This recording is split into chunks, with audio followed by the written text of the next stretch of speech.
अबे गण्या भाऊ, चांगला मटन भात जेवलास आणि भांडे गिंडे कोण घासेल बे?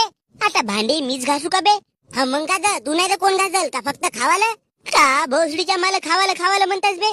अशी किती मटन वाढले बे मला? 2 ठुशे?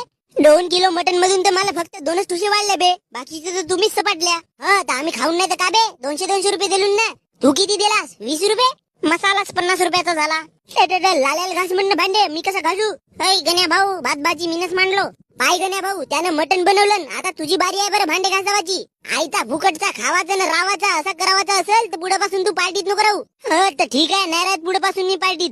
हा तर नको राहू ना, पण आता पहिले भांडे घास तू, मग जा खोडी जाऊ मरतेस तर. अबे तर मला आता पुढेपासून पार्टीतच नसे रावायचं तर आता काय भांडे घासू बे मी? तुझ्या कानाखाली 2 शकतो गण्या भाऊ. म्हणजे आता नुसते भांडे नाही घासलो म्हणून तू मला 2 मारशील? मी 2 मारतो, 4 होऊन जातात घे. आता मला राग घेऊन आला ना तर काही नाही, या भांड्यासकट तुझ्या घरचे भांडे घासतो.